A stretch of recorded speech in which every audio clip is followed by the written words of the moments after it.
Aunty Sheila's slipper punishment. 35 years ago, I was sent away from Georgia to a New England boarding school in the days when they accepted students as early as 8th grade. Among the day students were Michael Eden, cousin of mine who lived nearby with his widowed mother, my Aunt Sheila. Since Michael and I were both small for 8th graders, we looked about 2 years younger, and were unathletic in a school that placed an emphasis on sports. We found ourselves somewhat excluded from the rough and tumble clubbiness of high school. This situation, along with many common interests and family ties, drew us together, and we were quickly inseparable. About 2 weeks into the semester, Michael got a D on the first math quiz and fretted for the rest of the day as if he had flunked the final exam.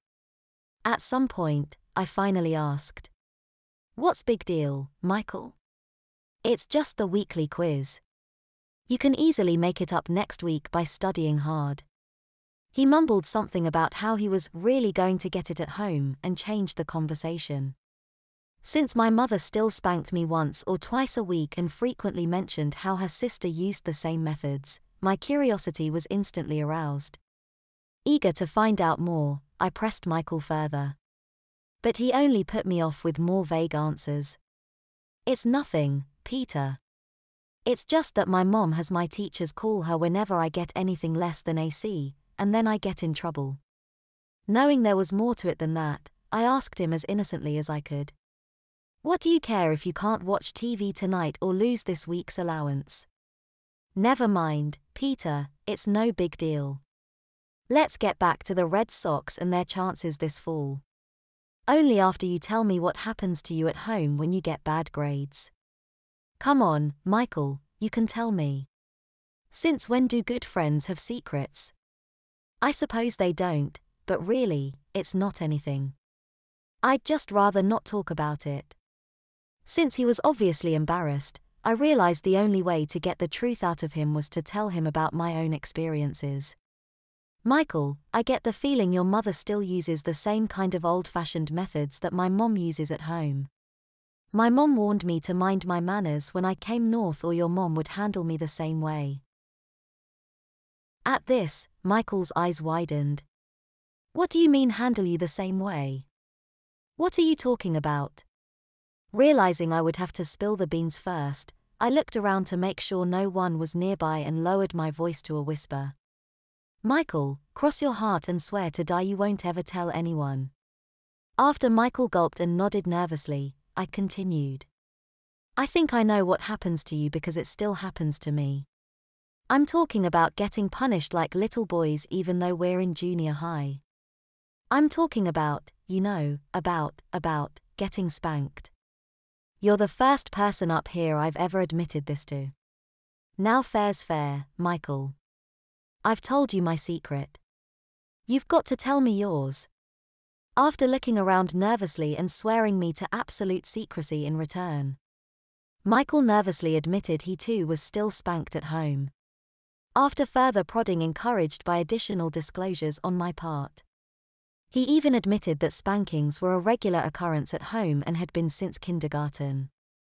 For those who grew up after 1960, a little background might help at this point. Back in the 50s, spanking was a fairly routine punishment in American homes. In the South, especially the strict Baptist South where I grew up, many mothers even spanked their children into their early teens and a few well past that. It was certainly that way in my neighborhood. All in all, spankings were a regular part of life. Even a visible part, since they were often given in semi-public places regardless of who was present. Many a naughty youngster found him or herself getting a paddling in the family room, the backyard, the front porch, the teacher's office, the church basement, or a neighbor's house. And since some often got into more trouble in groups, it was not uncommon for 2 or 3 youngsters to find themselves waiting to go over a mother or babysitter's lap one after the other. Things had been a little different for Michael because Aunt Sheila had moved north after marrying a doctor from Boston. In the Northeast, spanking was a somewhat more private matter and it rarely continued after elementary school. Since Michael's home was an exception in this regard, he certainly didn't want his new high schoolmates to know he was still spanked. It was hard enough that all of his mom's friends knew, not to mention the neighborhood babysitters.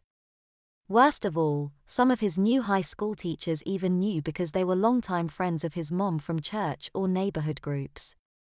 Like Michael, I was just as eager to keep my own mother's methods a secret from my high school classmates once I arrived in Massachusetts.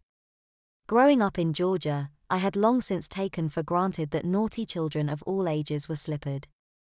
It was only after arriving in the Northeast that I began to see just how embarrassing it was really for a 8th or 9th grader to be taken over his mother's knee like a little boy and spanked on his bottom.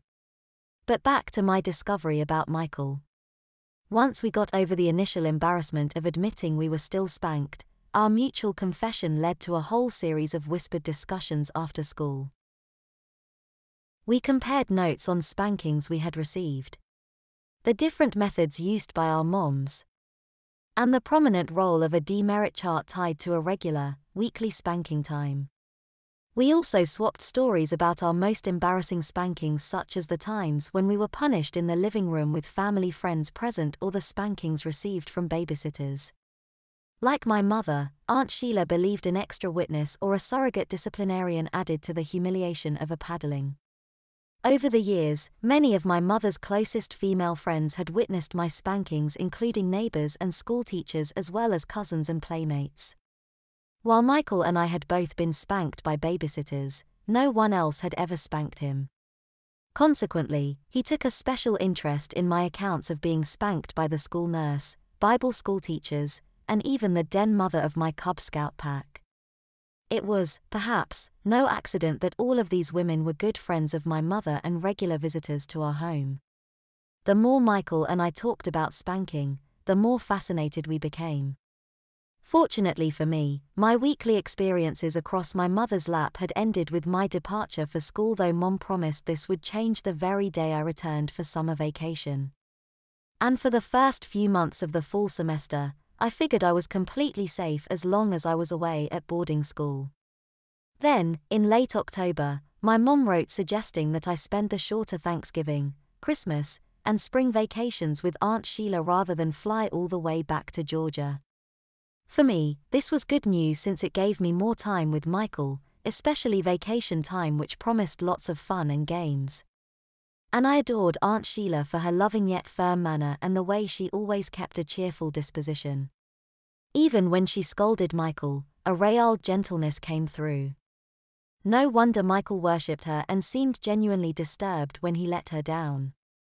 We also liked her because she spoiled us so with delicious meals, funny stories, and lots of outings. That this wonderful mom still spanked her son once or twice a week without arousing any lasting resentment only made her more impressive to me. In fact, she reminded me of my own mom in many ways, right down to her warm face and loving smile. By late September, I had a crush on Aunt Sheila, which only deepened over the next few years.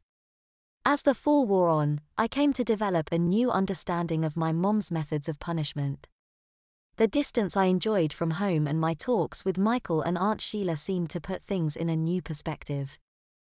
While it was clear most boys our age would have been horrified at the idea of regular spankings, this had to remain Michael's and my secret. It did help to know that my best friend was disciplined the same way.